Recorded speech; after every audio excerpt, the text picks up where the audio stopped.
Last class में हमने introduction part देखा था method of voltage control in power system का, जहां हमने वोल्टेज कंट्रोल और साथ में वोल्टेज कंट्रोल का रिएक्टिव पावर कंट्रोल से क्या रिलेशन है उसके बारे में हमने बात की थी।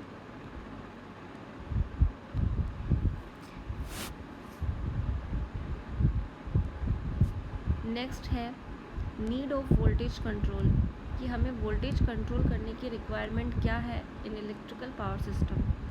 तो जो फर्स्ट रीज़न है इसके पीछे वो है voltage control in an electrical power system is important for proper operation of electrical power equipments to prevent the damage such as overheating of generators and motor, to reduce the transmission losses and to maintain the ability of system to withstand and prevent voltage collapse।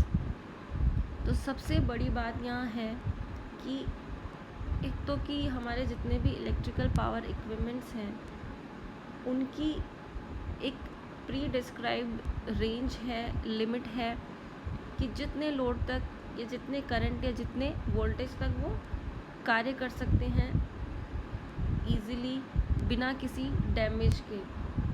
तो अगर उस range को हम ज़्यादा या कम कर देते हैं, उस रेंज से अगर हम सिस्टम को ज़्यादा वोल्टेज या कम वोल्टेज प्रोवाइड करते हैं तो सिस्टम या इक्विपमेंट्स में हमारे ओवर हीटिंग और डैमेज का हमेशा खतरा रहता है।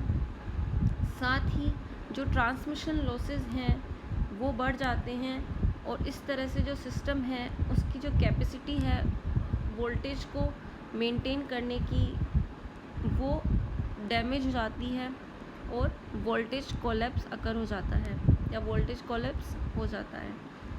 तो सिस्टम में जितने भी हमारे जो जनरेटर्स या मोटर्स हैं या और भी अगर हमारे पावर इलेक्ट्रिकल जो भी इक्विपमेंट्स हैं उन्हें डैमेज से बचाने के लिए, उनके इंसुलेशन को ब्रेक डाउन होने से बचाने के लिए, ट्रांसमिशन लॉसेस को कम करने के लिए और उनकी जो सिस्टम की जो विथ स्टैंड कैपेसिटी है, जिस लिमिट तक वो अच्छे से कार्य कर सकते हैं, उस लिमिट को हर्ट न करते हुए सिस्टम को ठीक तरह से कार्य करने के लिए और वोल्टेज कोलैप्स से बचाने के लिए हमें वोल्टेज को कंट्रोल करने की आवश्यकता पड़ती है।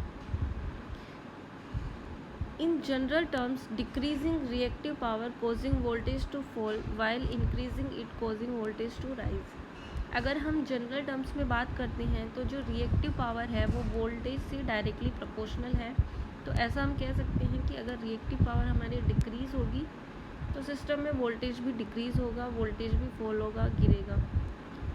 और अपोजिटली हम ऐसा कह सकते हैं कि इसका जो अपोजिट है वो भी ट्रू है। जैसे रिएक्टिव पावर अगर हमारी इंक्रीज़ होगी तो वोल्टेज में भी राइज होगा, वोल्टेज बढ़ेगा।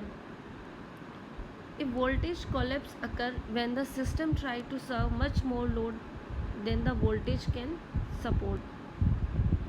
वोल्टेज कोलैप्स एक ऐसी घटना है, एक ऐसा फिनोमिनन है जिसमें कि अगर सिस्टम अपनी कैपेसिटी से ज़्यादा लोड लेने की कोशिश करता है या अपनी कैपेसिटी से ज़्यादा उसे लोड प्रोवाइड किया जाता है जितना कि वो एक्सेप्ट नहीं कर सकता, जितने वोल्टेज को कि वो सपोर्ट नहीं कर सकता, तो उस समय वोल्टेज कोलैप्स की सिचुएशन अराइज होती है।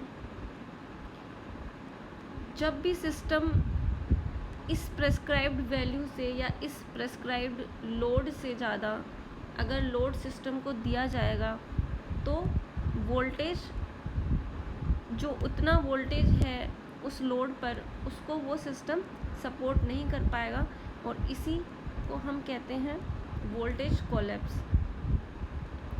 तो इसको प्रिवेंट करने के लिए, इसको रोकने के लिए भी हमें वोल्टेज को कंट्रोल करने की आवश्यकता पड़ती है।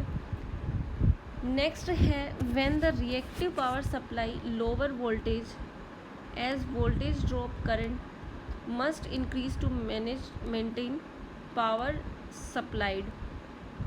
जब रिएक्टिव पावर सप्लाई की वजह से या रिएक्टिव पावर सप्लाई कम है तो उसकी वजह से अगर वोल्टेज कम है तो वो जो वोल्टेज ड्रॉप है, तो वोल्टेज ड्रॉप करंट है वो पावर सप्लाई को मेंटेन रखने के लिए उसकी वैल्यू इंक्रीज हो जाती है। causing system to consume more reactive power and voltage drop further, जिससे कि सिस्टम और ज़्यादा कंज्यूम करता है रिएक्टिव पावर को और सिस्टम में रिएक्टिव पावर बढ़ जाती है, जिससे कि वोल्टेज और ज़्यादा कम हो जाता है। If the current increases too much, transmission line go offline, overloading other lines and potentially causing cascading failure. और इस तरह से ये जो घटना है एक के बाद एक होता रहता है कि जैसे जैसे करंट इंक्रीज़ होती जाती है, अगर करंट एक लिमिट से ज़्यादा इंक्रीज़ हो जाती है तो ट्रांसमिशन लाइन ऑफलाइन चली जाती है, और जो ओवरलोडिंग की जो हमारा घटना है, जो करंट बार बार बढ़ रहा है, उससे क्या होता है कि ये और वोल्टेज फर्दर ड्रॉप होता जाता है। तो इस तरह से कैस्केडिंग फेलियर हो जाता है। कैस्केडिंग का मतलब है एक के बाद एक का फेल होना। तो इस तरह से पूरे सिस्टम का फेलियर हो जाता है। इसके लिए हमें वोल्टेज कंट्रोल की आवश्यकता है।